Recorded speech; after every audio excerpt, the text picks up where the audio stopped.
Hi, and welcome to another episode of Walleye Chronicles, where I grab you guys off the streets. We come in here, and we basically belly up to the bar and talk some fishing, talk a little about your history, talk what's going on today, and anything else that we can think of. So today, I have a wonderful person from Minnesota on today with me. It's Brian Brosdahl. How you doing today, Brian? Hey, I'm doing good. I can't wait for ice fishing season to start up. Right? So a couple quick things on Brian. Brian has been on more TV shows than I can mention. He's been in more magazine articles than I can mention. He has he came up with some baits for Northland, the what are they called again? The bro bug and a reel rod and reel combination. Correct? Some of that stuff, some houses, and I'm just I help them with other ideas. It doesn't have to have bro on it. I said, you know, whatever, But in the past they used it, and if it failed, it's my fault. Hey, that works. That's fine, right? Yeah, At the end of the day. So one other thing that I quickly, when I did my quick research for you, I found out that you live in Max, Minnesota, sure. which to most people doesn't mean much. But then I put it on a map to see where you were in relation to the lakes. You are in probably the perfect place for fishing. Within an hour, there's all kinds of wonderful places for you to fish. You got Cass, you got Winnie, you got Leech, Red, and 2 miles, but 2 hours is Mille Lacs. You got everything right at your doorstep. I like that, and trust me.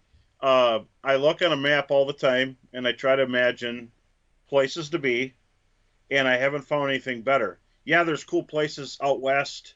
There's places in Canada, but as far as being in a good setting, this is pretty hard to beat. I love the UP, northern Michigan, northern Wisconsin, but this is nice. And also, I'm close to Rainy Lake Yep. and Lake of the Woods. Yeah. Only an hour and 15 minutes. When I saw that and I looked it up, I thought to myself, okay, I got a new place to retire to now. Yeah, Max, you don't want to Minnesota. retire here. You don't want to retire here because you will never ever get any rest. Because right now, as I speak, there's grouse hunting going on all around here. There's thousands of miles of trails. We've got 11 million acres of grouse territory here.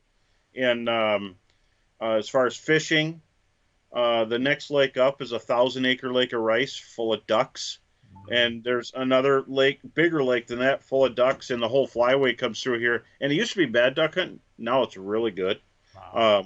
You just let's just say I'm tired because and I'm going to go fishing here in a little bit. I got to assemble a fish house, ice fishing house, believe it or not. But I'm tired because I never stop going. That sounds like a terrible problem to have. I like it. Let's kick back a little bit. I don't know too much about you. Where'd your love for fishing start? Well, at 5 years old, I went walleye fishing on Lake of the Woods, and with my father, and I got my first walleye, and no help or anything, and I was addicted to it. And that same year, I got to go ice fishing, and of course, I can't remember that. I don't remember what I did yesterday sometimes, but I just know that I loved it, and I never went inside the fish house. And back then, I think I didn't go in there because everybody smoked, and the air was blue. But I was outside so I could breathe. And walking holes, I would come back with crappies and bluegills, and they're like, what are you doing out there? And I just would drop the line down a hole to catch them. I'm like, well, way back then, I had the fever, and as a younger person, uh, my sister-in-law said that one of the strangest things for a 9-year-old kid to say is, she said, "Why do you like fishing so much?" And I said this at 9. It's my excuse to be in extraordinary places. And so she called me the little old man. And but I love fishing. And is there a better place to be than fishing or hunting? No. No, not really. Did you grow up in Max too as well? Up in that area? My family's from up by Lake of the Woods, and for jobs they moved to the northern Twin Cities, and so I lived around there. But it wasn't bad there. No. It's not the place that's there now. There was bow hunting, there was still good fishing. The St. Croix River. We lived on the Mississippi, and now if I went down there, I'd have to have a bulletproof jacket on all the time. And just, but anyway, no, it's not too bad. It's just different. You know, Yeah. it was slower when I was there, and so I migrated back, and I've been guiding for 30 years. It started as a very simple thing. You know, guide trips did not grow on trees back then.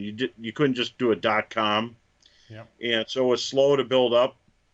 And I always said I said everybody says they're glad they already lived. I would have liked to start it now. Just put up a website. It would have been so much easier, but it's been good. And in 30 years, the acceleration of technology and knowledge of things, the internet has been tenfold every couple of years. Yeah. It's unbelievable. But fishing, I would have never thought years ago it would still be this good. It's even better than it was. Right. You know, so I mean, there's more walleyes now on Winnie, Leech, and Cast than there ever has been. That's awesome. Yeah. So let's go back a little bit. Tell me about your first boat. Oh, my very first boat was a Lund, and as a kid, I got to run it up and down the river. At 9 years old, I ran a boat by myself. So it wasn't neglect; it was just me being stubborn. My parents probably didn't want me running a riffly shallow river by myself, but so I was like Huck Finn, you know, I was just running up and down the river fishing, and literally as a young kid, I learned stuff like, you know, you just you pull up on wing dams when they come out of the water and you fish around them, and uh, I didn't always have an anchor, so I would run. I would just gently put the boat against the rocks, put it in forward, and then fish sideways to the river, and I learned if there's a V in the water, go around it. Because if you hit it, you're going to find out what those bench seats feel like. And if I break the boat, I got to fix it. So it was a great time. And I think that, you know, going back, I feel so lucky to be able to be like that when I was a kid. And I hope that kids can get out and fish and hunt. And it's not always about a group or social. Just get out and do it for yourself. Yep. So did you have a group of guys that you ran with back in the day? You know, I think they were more interested in partying, and I was the fishing nerd. There was nobody that fished as much as me in the school I was at, and I had some friends that would come over once in a while, but um, you know, it's as far as grouse hunting, ducks, deer. I was brought to do all that stuff, so it was fun. And there's a few, but never as hardcore. But of course, now up here, everybody's hardcore because I would say the northern areas of Minnesota, uh, from right around COVID till now, have exploded in as far as land sales and people. Wow. There's a lot of hardcores up here because people kind of pulled the pin and wanted to retire when everything got kind of strange. And some of them moved back when they realized it's a long drive for a gallon of milk. But but there's people from all over the country moving to northern Wisconsin, northern Minnesota. You know, it was really strange, and but it has calmed down a little bit. So what made you get into, did you go to college at all, just out of high school? Did you go right into guiding or? Yeah, I went just to get an associate's in applied science, and with very few credits left to go, I decided to move up north and be a guide. I didn't want to do anything that I was going into. I thought that figuring out chemistry or solutions to uh, things would be very satisfying to understand how to make things. And I just realized I'd rather wake up where the most lakes are, where all this happened. And I remember at 16 years old, I drove a truck up to Winnebagosh and fished for 3 days. Stayed at Bars Motel, which doesn't exist anymore, is in Deer River, and fished Leech and Winnie, and we hardly slept. We just went out there. We tried different things. We walked out. We drove out, and fishing was absolutely amazing.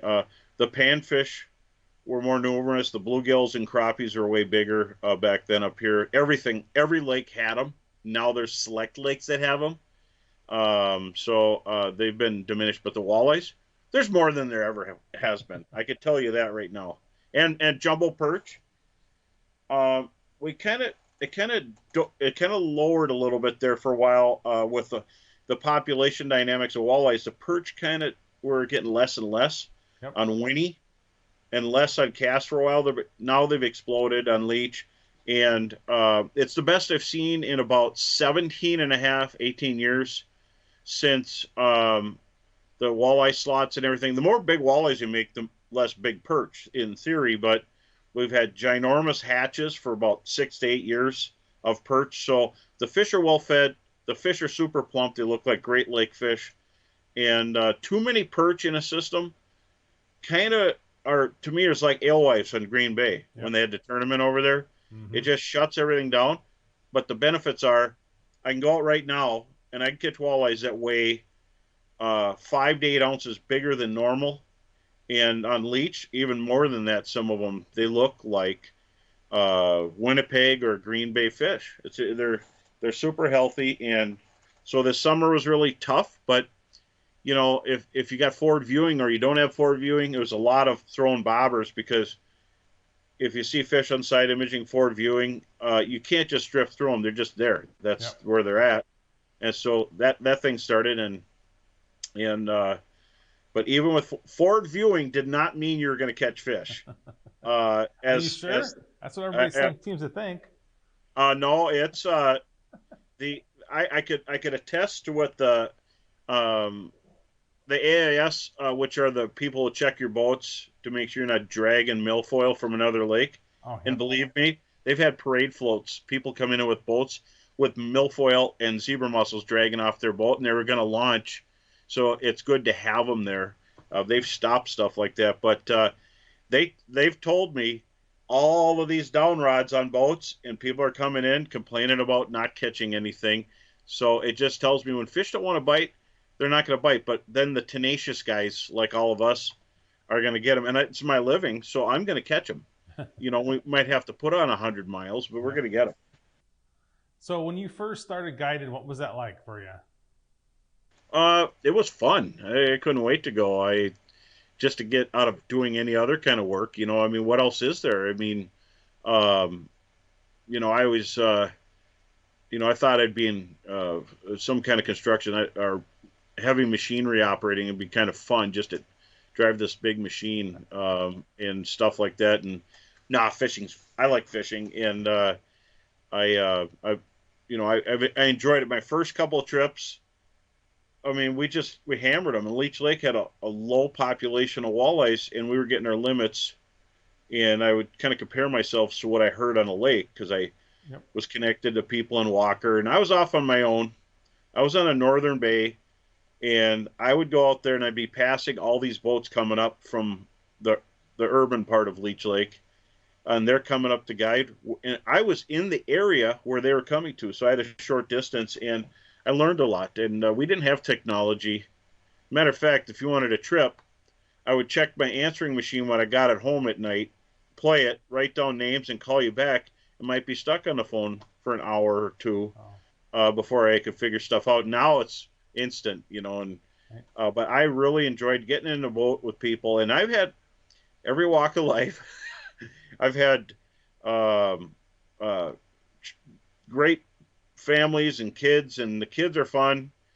But I also enjoy some of the adults who weren't exposed to fishing, and just their reaction when they could actually catch a fish. There are some people who hire guides that just do it because they have a lot of money, and they have all they could. They got a better boat than I do. When they just want to unplug, they're okay, but they're spoiled. Yeah. You get somebody who hasn't fished before, it is so much fun. It's like adults can be kids, and kids can have a blast. And I tell you, I don't see enough kids out there fishing like I'd like to, and I'd like to see a little less computer and phone time for the kids, because even in the boat when the parents are hiring me, like some of the kids won't get off their phone. And when I was a kid, no way. I live for fishing. I just couldn't. I just can't believe it. You know. So what was on that? So your first guide boat, what did you have on there for electronics? How was it rigged out? I had on my first guide boat, I had an old Humminbird. You know, if we go ice fishing, I had a green box when I Okay. first started as a kid. I could actually once in a while you see the bottom, but once in a while you see your lure go by, and it was just something that was crazy. And I had a Hondex. It was more important for me to get that Hondex than it was to have a shotgun because I got a Ithaca featherweight for a present, and I traded it for a Hondex for ice Whoa. fishing. And Wow. that was, and I'd rather do that. I suppose a gun was worth something now, but um, and I used that, and I ice fished like crazy. Ice fishing was my favorite thing. But as a guide, I had a basic graph, and I didn't even need um, a sonar. I would find cabbage tops and fish when they disappeared, and I'd catch fish. I got you. And I would find areas. You know, we've always had clear water, and I still need to know the depth. You didn't see the fish. Nobody's seen the fish back then. And you know, you look at some of my earlier stuff on my Cytex CVS 106, which is like, I know that sounds like a boat anchor now, but I could see fish in any depth of water. I could see fish. And back then I said, oh, I'm going to see how shallow I can catch one. And I try to catch them walleyes in 2 to 4 feet of water, and I try to catch them in 90. And I would just want to see where they were, and they were everywhere. And back then the walleyes were deeper than they are now. They just they don't use the deep water like they used to. And but in those days we had a lot of walleyes in 30, 40, 50, 70 feet of water, and not so much anymore. And I don't know if all the fishermen killed them all, or if it's just the clear water thing. There's a lot of lakes that don't where they used to be deep. There are some, but not a I lot. gotcha. So did But I you? had a London. I had basic boats, Alaskans. I had a pontoon that was with an Evinrude that was pretty whipped out and ready to explode at any minute. I've had some real boats that I could have been a one-way trip, but I still managed to do it. And now I'm got a Lund right now with a 400 Mercury on it, V10, and it's a spoiler. I'm sure it is. So did you start guiding ice fish right away too? I guided on the ice, and I thought this is the best thing ever. You take people down trails on snowmobiles and four wheelers, and then they pay you. But it was hard to build up that side of it. Mm. There's no population up here, and people would come in small windows in the fall or small windows in the winter. Uh, Traditionally up here, but it's slowly built, and now it's extreme, but it Yep. was slow to build. And but I was very thankful, and you didn't need the money you do now to live. I always had money in my pocket, Yep. no matter without just a fraction of the trips, because the expenses were so low, and fishing and traveling was so great. And all these little lakes in the woods were full of fish. And but even back then I was conscientious, and I would not go too much, or I would kick in my holes. I've always drilled holes flat, because I've come out and found groups of people that found my holes, and then they it's their new favorite spot for life. You lose a spot, you lose it forever. You don't Right. lose it for the day. And so I guess like Frankenstein, have been hunted. Every spot I own's been hunted down, but that's okay. Now it's different. Now it don't matter, because it's not that easy anymore for people. They got their own stuff, they got their technology, and they're going to go out and find stuff. And we got map chips, so it's an advanced deal. It's move, see the fish, um, but I still have my sneaky stuff. I fish spots where people can't see anything on forward viewing. That's my favorite thing. Is if people are running around scoping, they're going to miss half the stuff I fish, because if you don't drop a line, you ain't going to catch nothing. Mm. Especially when I target perch, and I target then the walleyes cruise through. They're just not just all sitting somewhere. I got you. They're scattered, and then they swim through. And so to me it reminds me of like Winnebago when I fished there for Battle on Bago. Uh, there's areas that hold fish, and you have to be in their travel route, Yep. and it's kind of it's fun. But that's if I have to say anything, I think people aren't dropping lines enough anymore. That's true. No fish. Yeah, I hear you Yeah, there. So I want to get into one thing for you that you kind of touched on there. Why do you think the explosion in ice fishing? I think we're a rough. Looks like I'm a little younger than you, but when I was a kid, I used to go to Winnebagoche with my dad and fishing, and there wasn't a lot of stuff out there for ice fishing. There wasn't yeah. magazines, TV shows. Now there's just as much stuff on ice fishing than there is for open water. Ice fishing is the fastest growing segment of fishing, and I think there's for uh, people who want to be in the fishing industry, it's the easiest place to get into.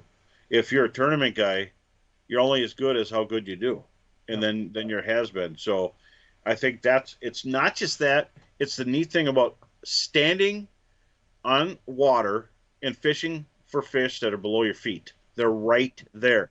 You don't have to launch a boat. You don't need to spend 130, $170,000 on a pro rig boat. You can get a snowmobile, a used long track sled for 5 grand, put an otter box on it, load it up with rods, and it's a fraction, or walk Yep. and just have a little otter sled to tow out there, throw some rods in there, and drills, light synthetic drills on a Milwaukee or DeWalt drill that you have is fantastic, and it's the efficiency, the lightness. And when we go fishing, I'm going to say how many, and if you say 3, I'm going to cringe and go okay. If you say 2, I'm going to be happy. In the wintertime, if you say 8, I go okay, let's go. It's different. There's no bumping into each other in a boat. Yeah. You just go. You could just go, and it's a community thing. It's a social thing. Winter is more fun. It's just more fun. People have fun. You could grill out.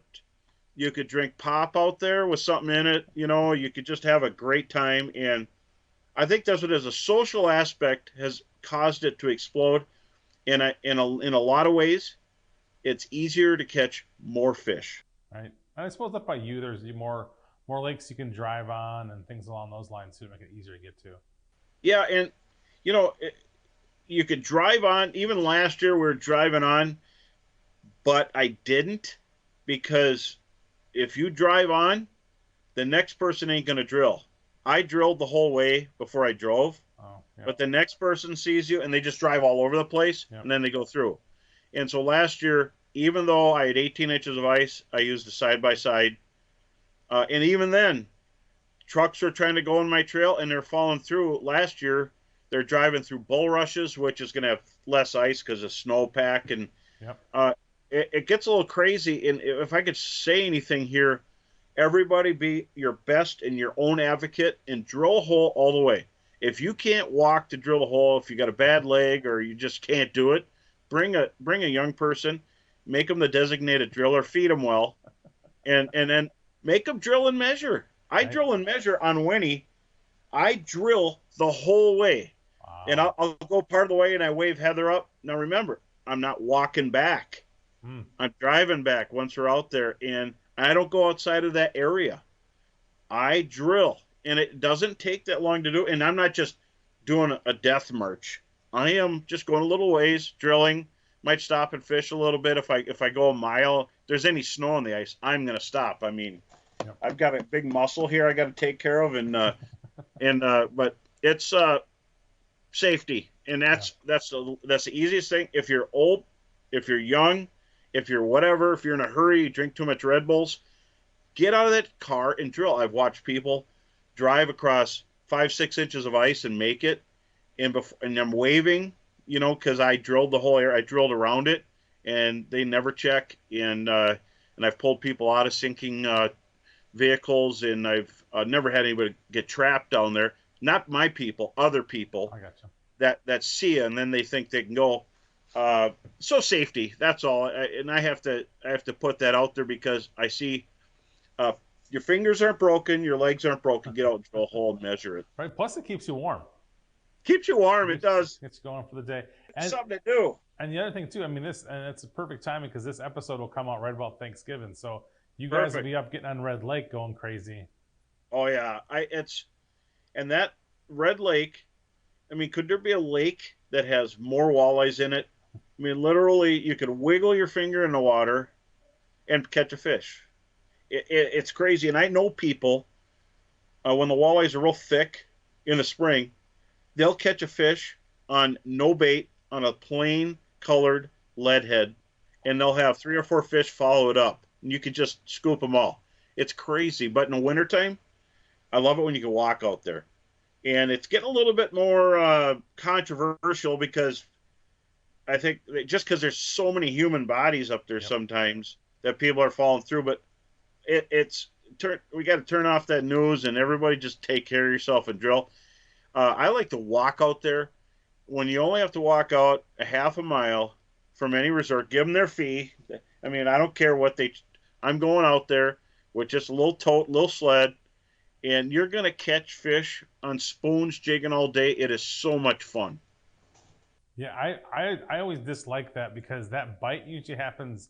That first ice bite is always right for our opening weekend of gun deer in Wisconsin. So I'm usually Yeah. sitting in the stands watching all these videos, all these guys walking out there just hammering them. I'm thinking, one of these years, I'm just not going to hunt. I'm just not going to hunt. I'm just going to drive up there. Well, it's just it's one of those things. I mean, I'd like to hunt in Wisconsin. There's it just would be fun. There's some really good areas to hunt that are just amazing for deer. We have deer here, but our wolf population is cleaning up on them pretty good. But that fluctuates too. If we get no snow, the deer could outrun them. But we had no snow, so we'll see. But I'm starting to see them on the road, so that tells me that there's a population. Plus, our bears are Yeah. extremely numerous here, the most I've ever seen, and it doesn't seem like anybody's caring about that. But yeah, it's amazing. Red Lake is fantastic. Simple.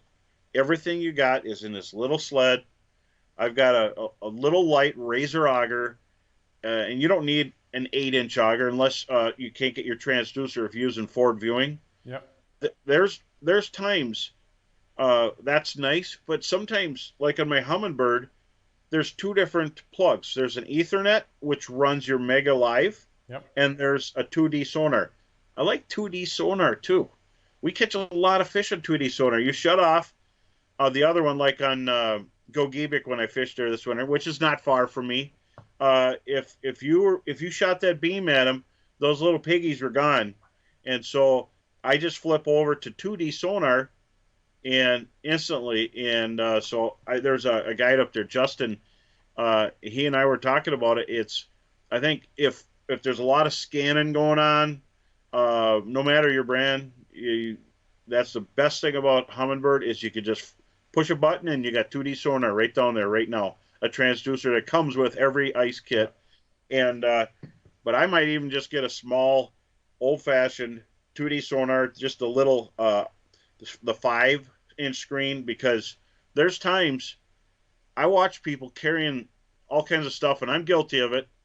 But light, cover water. When you can get a sled out there, the snowmobile is the best. If you have any snow, it's even better. Studded track. If you're thinking about getting into ice fishing seriously and you're going to do it a lot, sled is the way to go. Long track sled. And there's a lot of used ones out there. So get on it because I might be looking at an extra one here too. But I've actually picked up sleds I picked one up, high miles, $1,500, drove a lot more miles on it, Yep. tricked it out, rigged it up, had stuff hanging off it.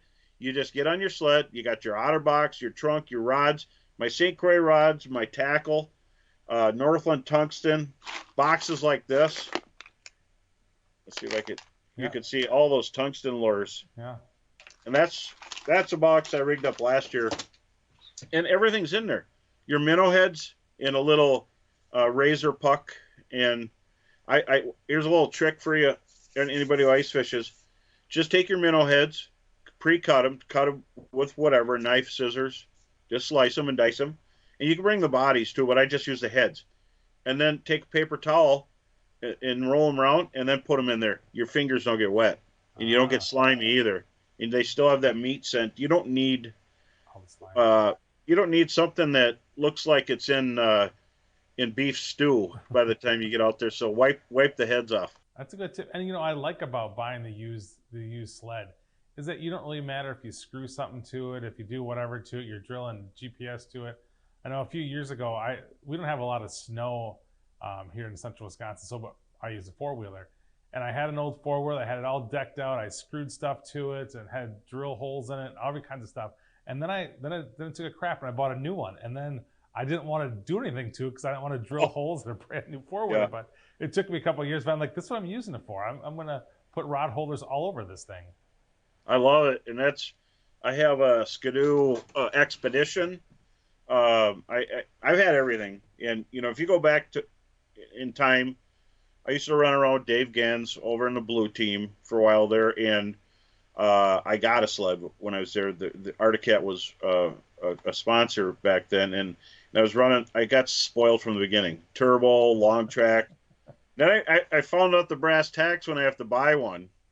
And so I ran around on used ones. And then you get these years with slush and a lot of ice. I learned I am never not going to have a studded track. I've been trapped where you get up on top of the slush and you're starting to head out and you end up back down and you're just sitting there popping wheelies. And studs on a track, you can do them at home. You could have somebody do them for you. It's cheap insurance. You only get one heart. When you blow that up, you're done. And I'm telling you, deep slush and trying to pull, I've got an otter sled on there. And sometimes I don't, if I'm just fishing on the sled, even when it's 20 below zero, you might see this nut out there on Winnie fishing on his sled with nothing. That's me. I love being out in the air. I love my otter though. I love comfort. So when I go with Heather, I set her up in an otter house, and then I kind of do the spiral around and hit stuff, and it's kind of surprising. It's the stationary versus movement, and sometimes she beats me because those fish just show up cruising on a cryptic cruising lane, and she hammers them. And even on Bays de Noc, we were out there. We're on Big Bay at the time. We got out there ice fishing, and I left her and I went out drilling, and she was in 50 feet of water. I don't know if she knew that. And her graph of the batteries died. And back then we didn't have amped outdoors. We had, just these batteries that were designed to ruin your day. And the lead cores. So her battery went dead on her back then it was a flasher, and she didn't know it was 50 feet. And she was just putting her line down 10 feet, and she was absolutely hammering walleyes. Come over there, and she goes, "What's the limit?" I said, "Don't keep any more." And she was doing really well, and I was checking with everybody else. Nobody's catching anything, but she was jigging like 10 feet below. I said, "How far are you going?" She goes, "I don't know. I just sweep it a couple times." And so that goes to show, I think, it was just, it's hard to say. I know I drilled and I went everywhere. I didn't see anything. And I think sometimes just sitting there patiently and try something else. I mean, if you don't see any fish down there, they could be under the ice. We've had perch on big snow years. They were sitting under the ice, and bluegills and crappies. And you would drop it down to the bottom. There's nothing down there but a pike or tiny perch or shiners. But right under the ice was the whole mature biomass of jumbo perch, crappies, and bluegills. And I've seen that many times, and not because they're oxygen starved. That's where all the food was. Yep. And so just a little tip. Yeah, no, that's worked out in my advantage numerous times. I think more often, in the wintertime, I seem to catch a bigger fish higher than normal than any other time of the year. It seems like the bigger walleyes are always at the top of the packs, moving towards the top, and it seems to be kind of where the bigger action's at. Absolutely, and I agree with you there. And sometimes, forward viewing has shown us that walleyes are hardly ever on the bottom.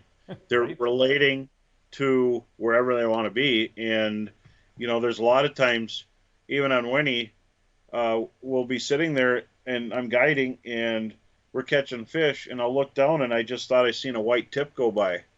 And so I just pitched my line out 8 feet, and it's not even down 8 feet because the boat's moving. Yep. And there's a fish. So then right away, this is before forward viewing though, and then right away we're fishing up high, and that's when the water was dark. So now the water's clear, and with forward viewing, you could see every now and then there's something up high. You pitch over there, you watch your lure drop, and you got him, and it's a big walleye. And I see that on all the lakes. But primarily, I would say most of your eaters, with exception to some, are going to be within that just a little bit below half. So if you're in 10 feet of water, they're going to be 2-3 feet off when they're cruising by. If you're in 20 feet of water, they're going to be 4 or 5 feet up typically, and they'll drop down to get your bait. They'll come up to get your bait. I think they like to pin the bait to the bottom, and that's why people who are throwing puppet minnows, jigging wraps, they hook the fish in the chin or the gill because they pin it and then they're going to eat it. And it's the same in the wintertime. So pounding the bottom super important. And with tungsten spoons like what I used last year, which are out this year, the tungsten buckshot, that rattle is so loud. But I don't need a lure that's full of rattles. Right. I mean, it doesn't have to sound like, like something that's dangerous to them, and but just that real one loud rattle, which to me is like crayfish and walleyes. Everything that swims in every body of water everywhere feeds on crayfish, and crayfish have a hard shell, so when they move across the bottom, they click, and so, yep, and that they're used to looking. It's just like us. Even if hunting season isn't there, you're driving by someone's driveway and you see a grouse all puffed up, you're going to stare at that, and you're going to be going off the road almost. Yeah, it's crazy how all those things kind of come about. So what do you think has been the biggest takeaway electronics in the fishing industry? What's been the biggest thing that you're surprised about since you started guiding 30 years ago? Well, I would say the first thing is I had a map chip, a Lake Master. I was working with them. Initially, I talked to them. They wanted to do a map of my spots, and I said, nope, that isn't going to happen. And so, but they went another way. They started mapping lakes, and I had the first Winnie chip, and I had it on the not, I didn't have it on a Humminbird. I had it on that other company's GPS, but back then they had the only map chip GPS with a built-in transducer. And my handhelds before that's all we had were rudimentary, just a dot on a screen. You didn't know where you were, and this was a map, and it showed you where you're at. And I think that was the biggest thing ever. You could see the shapes of the spots. I went to bars that I'd been fishing for decades, and they actually continued on, made a saddle, and got bigger, and then saddled, and then got bigger, and then it had other stuff. And I'm like, this opened up everything, and I got to use it a year before it came out. The Lake Master of Winnie. Kid in a candy store, every point on the structure, every cup had fish. Then, when everybody else started getting them, all these spots are open. Yeah. So now it's a race, and people are pushing it, trying to get out on the ice because they had the Winnie chip, and then now you don't have to worry about that anymore. Every chip on every lake's out, and now it's the B spots and stuff. But I think mapping and map technologies, Lake Master, changed everything, and in all of our states, you're able to go back to the same spot every time. Now, using forward viewing or using 2D sonar. When I was a kid, that Hondex was so light. It was before Vexilar. It was on a battery case, a homemade one, and I got it from a farmer. And he was, I don't know if he happened upon Dave Gens or whatever, but he had this thing, and what an amazing thing. So I would say back then it was as simple as a flasher, but map chipping is unbelievable. So people who've never been on a body of water before could go right to the best looking spot and start fishing. Right. I think that it's literally like you got a light switch turned on for you. You got in the lake, all of a sudden, boom! It's okay. This is that. This is that. This is that. We can go over here. It kind of even the playing field quite a bit. Even the playing field. Even when I was ice fishing on Bago, I was out there doing a seminar, and I went out there, and no one had checked the ice. It was that time of year where people are getting ready for the holidays, and I went over to Wentz, and I said, anybody going out there? No one's been out there, but it was below zero. I walked out there, and there was 6 inches of ice. And I walked out about a 3/4 of a mile. I drilled the whole way, and even then I had a map, and the going to the bay, I was able to see them subtle structures, lines, and the reefs. All these. There's not a lot of there's like not millions of reefs. There's like some big name reefs that are crawling with walleyes, and then there's some little tiny things. You check them, and there's fish there, and I don't live there, so when people come to Winnie, they can go right to a bar and they're all set. But then all of a sudden they start realizing, wait a minute, this bar is like 10 miles long. Yeah. And the fish are only on little pieces of it. So that's where they need me. Right? Yeah. So, let's see here. So do you enjoy what is it, open water or hard water for you? What's more enjoyable? I like ice first. I love ice. It's so nice. And I like guiding people on the ice, but I love fishing on the ice. When I'm out there, whether I'm just out there running around on my sled by myself, it is just exhilarating. I thrive. I love the cold. I don't care if my hands are cold, even when I close them, they burn. I just love the feeling of cold. You can dress for cold. You can only undress legally so far for heat. Right. And I've been wearing some really thin AFCO Jason Christie shirts all summer because it's been hot here. And when it gets hot in Minnesota, northern Minnesota, it's jungle heat. So when it gets cold, I love it. Hooded sweatshirt. You got bibs so you can kneel on the ice. There's so much, but I don't dislike open water fishing. I just like it a little less than ice because setting the hook is fun no matter what time of year it is, and it's fun. And guiding kind of sharpens you, just like tournaments. I did the FLW, the NWT, and I took a break from it because I would do that, and then come back and guide, and it's exhausting. I bet. And so I took a break, and I haven't been back, and didn't have the best last 2 years, and that was right before Fort Viewing, and I got tired of it's trollathons everywhere, and I'm not a troller. I live in a place. If you want to troll here, you're wasting your time. Yep. You're on the fish for a split second, and you're off them a long time. So it's I would like to do the tournaments. I just did a tournament for a fundraiser. It was no Fort Viewing, and I did extremely well. And I tell you what, it felt like a day off because there's nothing to look at, nothing to do. You just fished, and I had to make decisions based on wind and everything. And everybody said it was kind of relaxing because whether you're a tournament person or you're a guide, you're just a traffic cop. And if you're doing a tournament, you're helping the other guy catch that fish. And I want to fish. Mm-hmm. My partner wants to fish. And so it put it back in the game. And it was for a prize. And the top guns in every tournament were bottom guns in that one. And so it was not that I want to see them do bad. I don't. But if you lean on it too much and you forget how fish are in this tournament with no Fort Viewing, it was very interesting to see what happened. And how even some people who are super good and would have their limit of fish in 1 hour would have 2 fish at the end of the day, 2 small ones. And it's a different deal. But outside of that, I love ice fishing, love open water fishing, but ice is my favorite. And then the transition, upland hunting, grouse, woodcock, and then and maybe turkey. Of course, I got ready for turkey because they're all over the place, and now they've never been back since I bought that license. They're gone. I don't know if I have no idea. There are no trees. They're gone. So I don't know if I like turkey hunting anymore.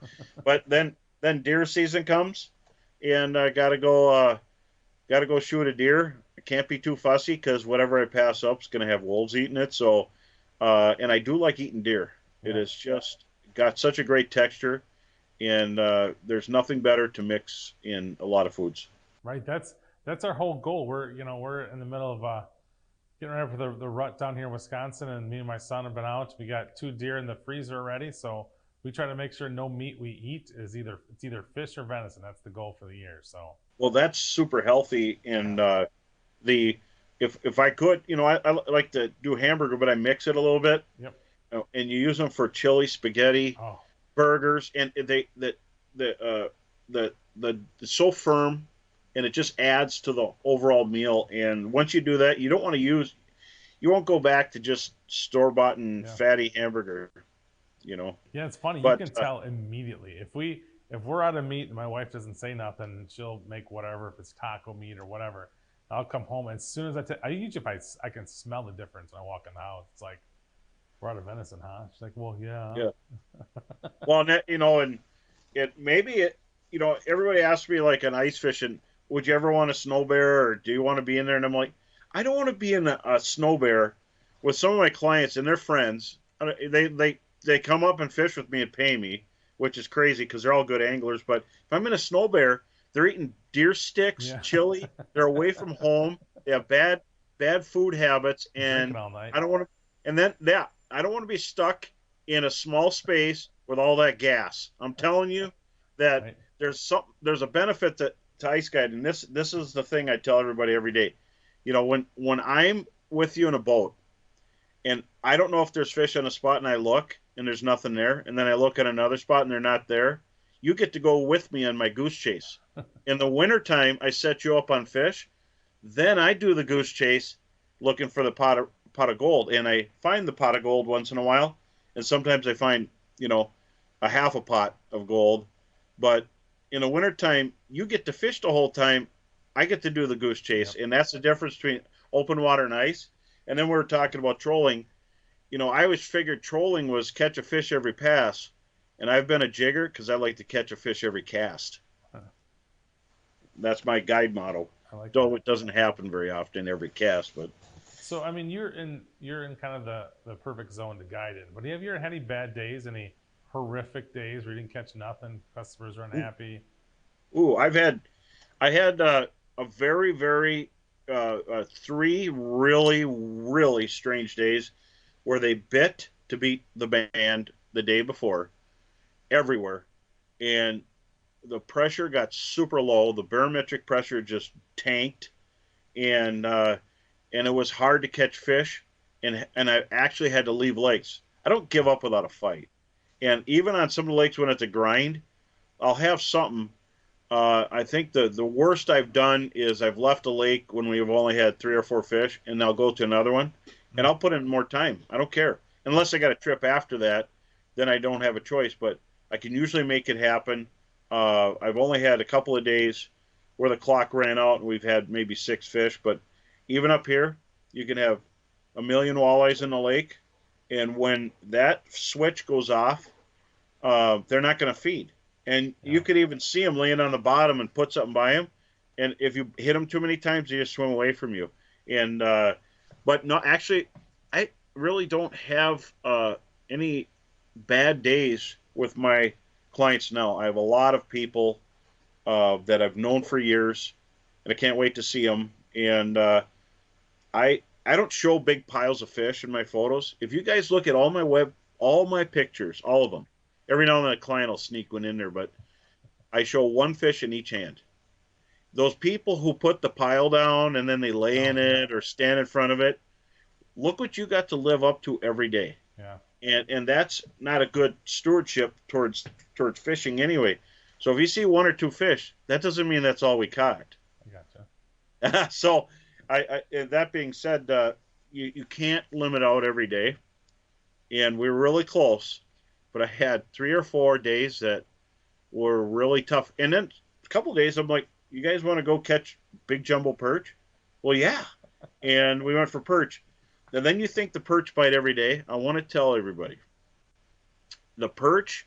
There's a lake, and I can say the name. There's a lake over here that is loaded with really giant perch, and you think you can catch them every day. Well, the walleyes were so easy. Well, let's go get some perch. That was the hardest 4 hours I've ever spent in my life, And then after the trip, I went out and we caught little ones. I don't keep them unless they're 10 and a half, 11 inches. But I went out after because I wanted to figure out the riddle because I hit like 30 spots with these people and they know. And I went out and the perch were super deep and dormant on the bottom, laying in 40 to 80 feet of water.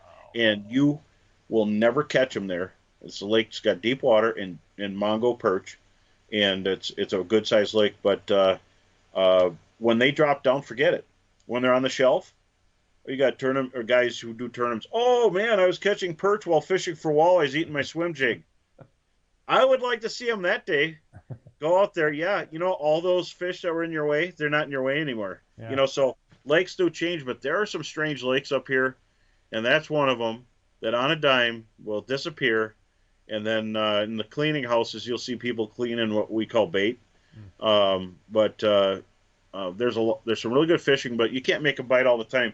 But it's that pursuit of it, and because I did the tournaments, it might be a hostage situation. I never let my clients go, but I try to get them fish.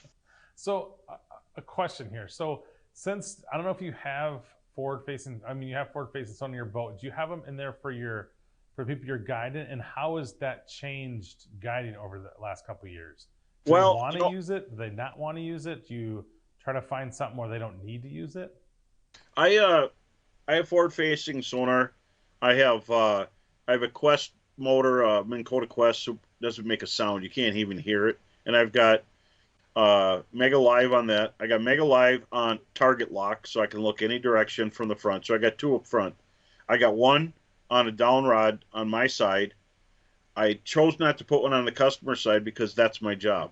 My job is to tell them where to cast. In the past, you get a fishing kid who's on some team at school. What I see is if they got a little brother or mom, they cast over them. They want that fish. They ain't going to share. And so I don't let anybody run the boat anymore. I make sure everybody gets a chance. And if I get little kids, like this summer, I had some, I don't know if they're 9 years old. And I had girls and boys, and one at a time, I take them up front and I show them how to cast it. And they can watch that screen. But if you say cast at that fish, they'll miss it every time. So I say throw it 10 feet to the right of my bobber, and I'll throw my bobber off a little bit, and they could do that every time, and they're catching fish, and they stay into it. They never pick up their phone. They can't, because they can't cast and do that at the same time. And if I get a hit, it's their rod. I never touch it. The bobber goes down. They have to make it happen. And so I say, you got two guns going here, and so how can you lose? And then they take turns, and that was fantastic. And that's a good way to use it. It's a good stewardship for the kids. Keeps them focused because they can see the fish on the screen.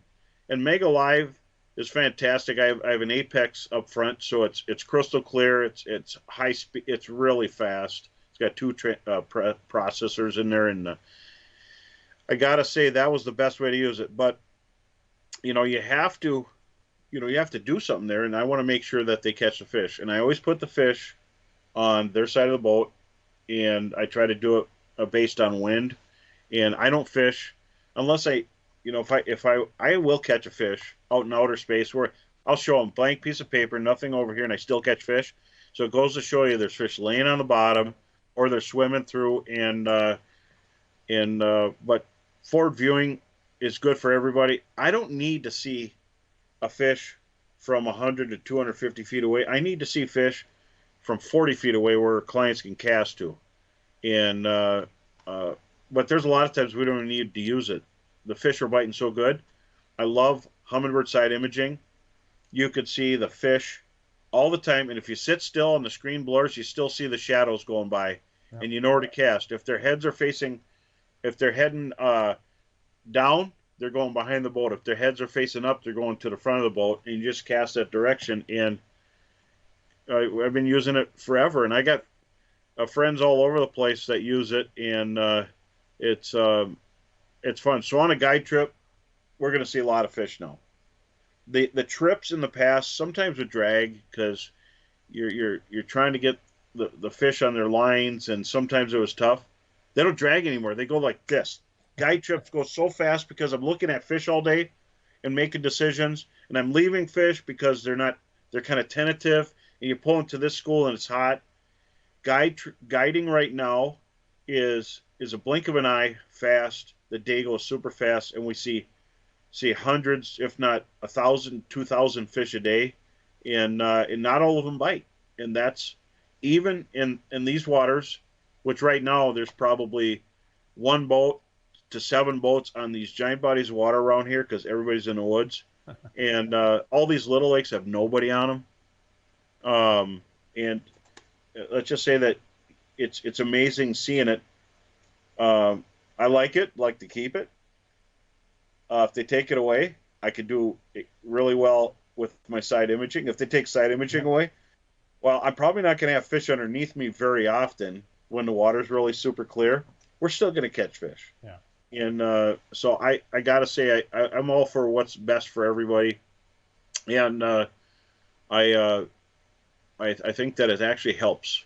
And everybody could see the fish. So I don't have to.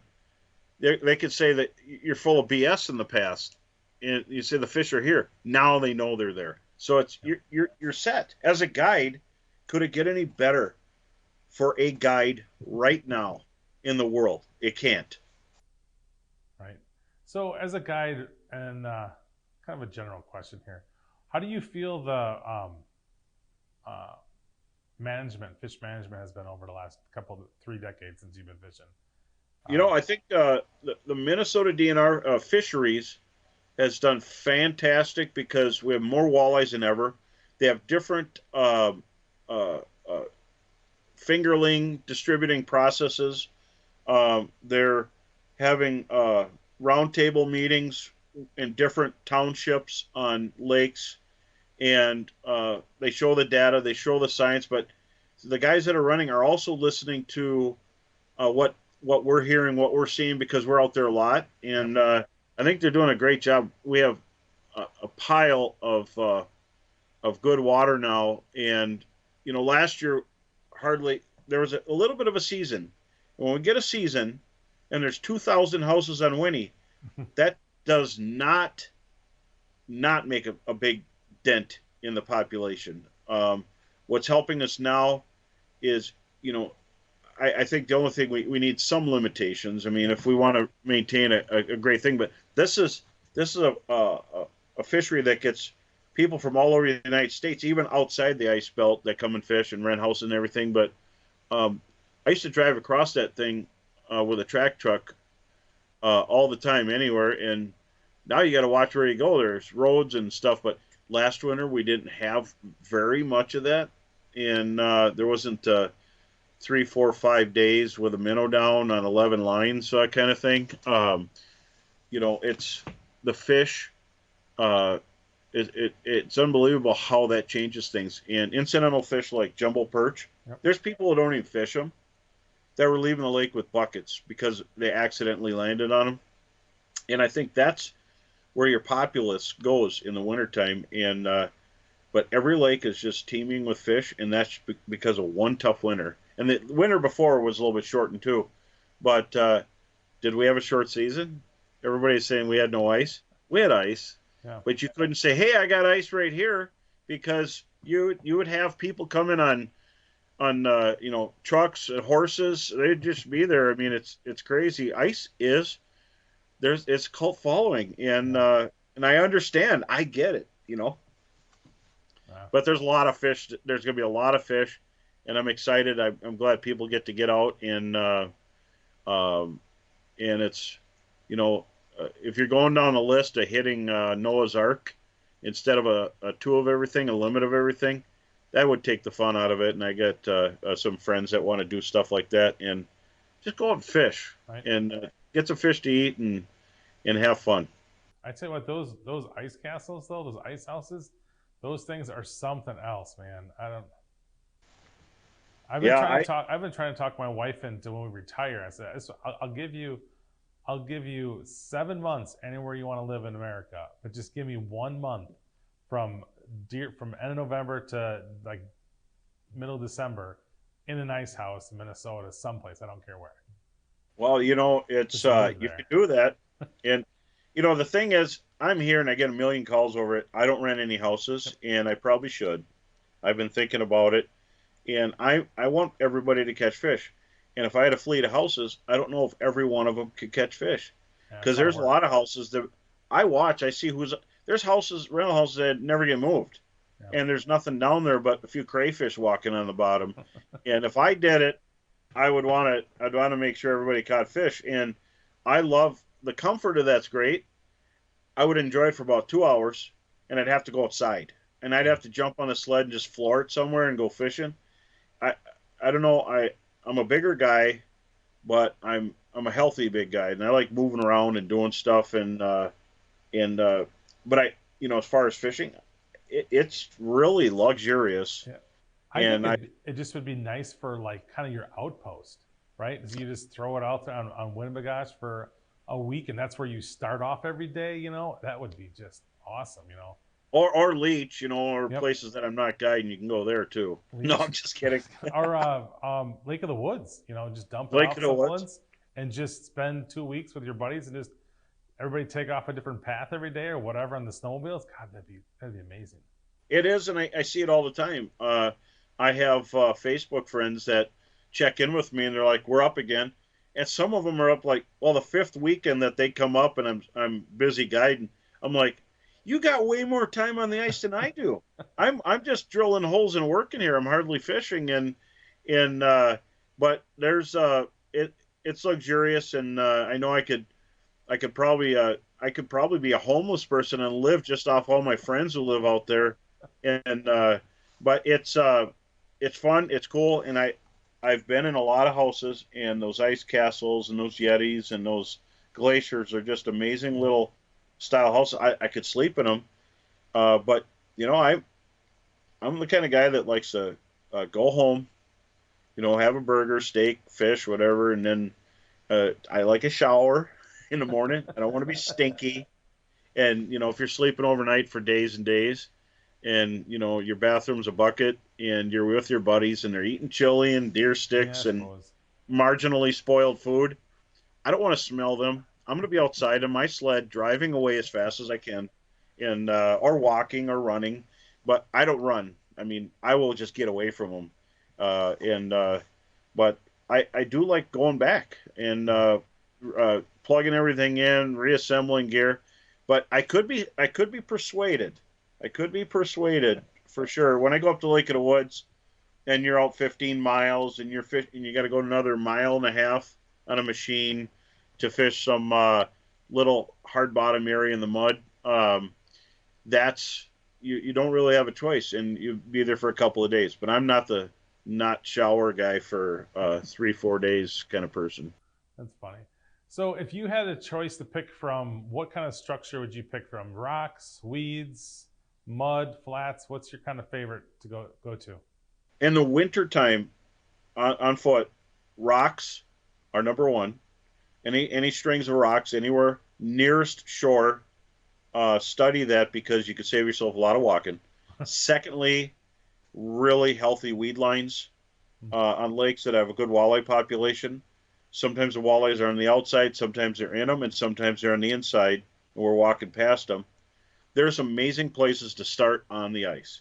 As I seen when I fished Winnebago, when I was speaking at a tackle shop there, you didn't have to go very far to get on fish.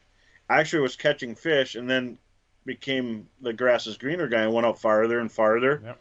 was catching less. And when I was going to go back to my holes, and there was someone there, and I was the first person to drill out that year, and that was not that many years ago. But it was pretty amazing how close you can get. I know people on some of my Facebook friends, just listening to them. Some of them got great dock fishing. When they get ice, they drill a hole next to a dock, and they catch big crappies and perch and walleyes. And this is in Minnesota, Michigan, northern Wisconsin. I know some people that are on Oahe, that they could use, if they have a longer ice rod, they could fish on sitting on shore, because it drops, and it's a bluff, and the fish come through there. Yep. It's really cool places, get you thinking. And so I'm looking for areas that have rocks. If you have rocks and weeds on bigger waters like Leech Lake, our whitefish population spawns in the fall, and they're not always big ones. They could be young of the year. They could be. They all kind of make this run, and the biggest fish come into these areas. But there are some areas that whitefish are in on that lake and other lakes, and a lot of bait that you could access like in a matter of 100 feet or even 300 feet. And there's a lot of cool spots. And I'd like to tell you, but then you might see you there. I'm just kidding. But it's everywhere. You know what I mean? Right. Yeah. That's so. What's coming up this winter for you? Well, this winter, of course, guiding. I'll be doing some promotional stuff. I'll be at the St. Paul Ice Show. I'll be in the Otter, the Northland booth, St. Croix, and I'll be buzzing around there and razor augers and all that stuff. So I'll be there promoting for the weekend. I'm also going to go to Cabela's Bass Pro Shops, which is one shop now. I'll be doing stuff on their ice kickoff. We'll be doing seminars, and of course, the my ice season starts in the Minnesota Deer Opener. That's when it started. So there's already seminars going on, and I'll be writing an article for Midwest Outdoors. You can check up on my stuff and just staying busy. Promotions and sponsors, and I will be at the Novi show in Detroit, the ultimate show, which is in Suburban Collection Show Place, which is I can't describe how to get there. I just use my computer on my phone, but kind of neat. A lot of cool restaurants and a lot of ice heads over there too. Yeah. It's fun, and it's a long drive, but I wouldn't miss it for the world. So I'll get you out of here on one last question. If you only had one place left to fish, who you taking, what you doing, what you fishing for? If I only had one place left to fish, of course I'd take Heather. Otherwise, if I didn't say that, I'd be homeless. And she has a lot of fun ice fishing too. But if I had to pick one spot, boy, I would say, it'd be hard to pick. But oh man, I would probably say Lake of the Woods. That's where I got my start, and it's a real tough choice because I got cast like just a matter of whatever landing I go to, somewhere between 38 to 45 minutes. I got leech a little over 30 minutes away, and then I have Winnie 10 minutes away, bowstring, sand, Pokegama, Red Lake, Rainy Lake, Lake of the Woods. It's a tough decision, but I chose Lake of the Woods because I hardly ever go there and not catch a 28-inch walleye, and that is so much fun. And there are perch. I've seen perch in that lake caught, and I've caught them over 2 pounds. I've gone out to Cascade, Idaho, after being up at Lake of the Woods and catching a 2 pound 3-ounce perch. I went up to Cascade. My biggest was 115, and I probably should have stayed in Lake of the Woods. Heather got 2. You'll see him up in the background here. If I go like this, she had 2 16.5 inchers, wow. And that's all we kept. We did. Cascade's kind of a trophy destination, and I know what perch tastes like. I didn't take any out of there. We wanted wall hangers because you wouldn't even believe how big these are back there. I would say Lake of the Woods because everything swims in there, and you could fish anywhere there, and you never know. You catch a sturgeon, lake trout, but there's some giant walleyes in there, and they are just their own form. They have this gigantic body, small head. They kind of look like greenbacks, and so I would say Lake of the Woods. The only thing I'd miss is my bluegills, but they do have some there, I guess, somewhere. Crappies are in there now. Gotta be some. I got one quick question for you. Pokegama. Pokegama. Tell me a little about that. I've been hearing more and more about that lake. I never fished it, never been there, but I've been hearing more and more about that lake. What's the pull over there? It's a pike factory. It's got smelt, so the pike average sizes are a little bit bigger. They're really fat. It has more walleyes over 28 inches than any lake its size anywhere. Rainbow smelt, grow them really fast, really big. It's just another lake that's got absolutely proportionate walleyes, and there's some jumbo perch that's hit or miss. Smallmouth bass are big because of rainbow smelt make everything big, Yep. and now they're stocking with muskies. But the real secret is they've always been there, and I've had to pull my line away from big muskies many times. You know, I caught one here, a 51 incher, not a couple weeks or several weeks ago, and they're fun fish. But if you're targeting something else and you got lighter line, I don't want to wear them out or anything. And honestly, I think that muskies are real fragile fish. They're big, mean, fragile fish, and yeah, I think they're kind of like a bully. You think about it, like the bully. You know, they're gonna be mean to you, but when it comes down to it, they got no heart either. no, and you got to work. You know, once you pull them out of the water, their heart's racing, and Yep. that could explode. And I've seen that happen in other boats. It's a big, giant, mean, gentle fish, and I see them all the time. I know where they're all at. I see muskies. I mean, I see just as many muskies as the muskie anglers, but I don't guide for muskies. But I know where they're at. There's a lot of them, and we just look at them and enjoy seeing them. And you know, my customers will cast at them, and I just know that it's going to be an awful mess if they catch one. But we hook muskies all the time, and I don't think they're as hardy a fish. In cold water, they're great.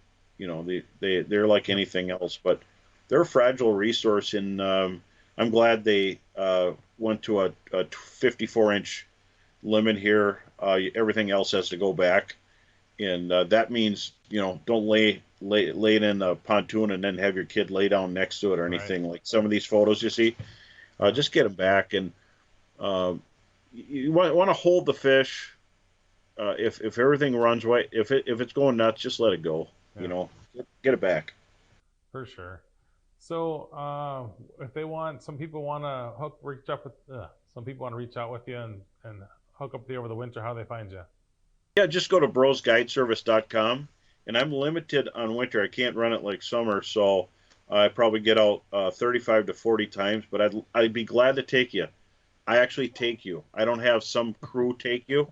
You're stuck with me. It's a hostage situation, and I'm taking you fishing. And we might get a little bit cold, but I have, because we'll be out on the ice. I have otter houses. You'll be warm inside there. But you know, just let me know. And remember, I'm already booking for next summer, spring, summer, and fall. And the fall is the great secret. You know, if you want to go out in the fall fishing, we could do surf and turf. I'm in a good upland bird area, so we'll go maybe catch a bunch of walleyes to let go, or if you want to keep some, we'll go get you a limit of walleyes and then go chase some grouse. But it's not road travel. I have trails that I'll bring you to that you walk down, but if you could have a dog, I don't want to have 2 or 3 or 5 dogs in my truck or four-wheeler, but it's been turning out to be a real fun thing because you get to do 2 different things, and that's what I'm booking for next fall in October. But so this winter, just let me know. And it is, I don't want too big of groups, but I will take you out. We're going to go fishing for perch in the day, and then right before dark we set it for walleyes. So we do a 2-prong approach, and you can never fail if you try 2 different things because something's going to hit. We catch walleyes during the day perch fishing, but there's times we have to switch to walleyes earlier because every perch is big and they got their limits, so we have to go for something else. Not that it's about the limit. I do have a lot of clients that don't even keep fish, or they keep 5 perch or 2 walleyes because we have restaurants here that cook the fish for you. Oh, you just bring in the fillets and they cook them and serve them with fries, sides, salad, beans, bread, you know, you name it, tartar sauce. So how can you beat that? Right, you can't. Well, thanks for being on today, Brian. Yeah, thanks for having me. This was fun, and definitely everybody get out and do some ice fishing, and hopefully you can find a few tips here. But don't go without drilling. Don't just drive. Don't go really slow or really fast. Drill a hole. Go up to that hole and then drill another hole. That's it. Okay. I'll stop yelling. No problem. So if you're looking to be on an episode of Walleye Chronicles, hit me up on my socials at Matt Snell or on TikTok at Smile and Fish. Until then, there's 2 things you can do to make somebody's life better every day. 1 is smile, and 2, take a fishing. Thanks a lot. Thanks, Brian.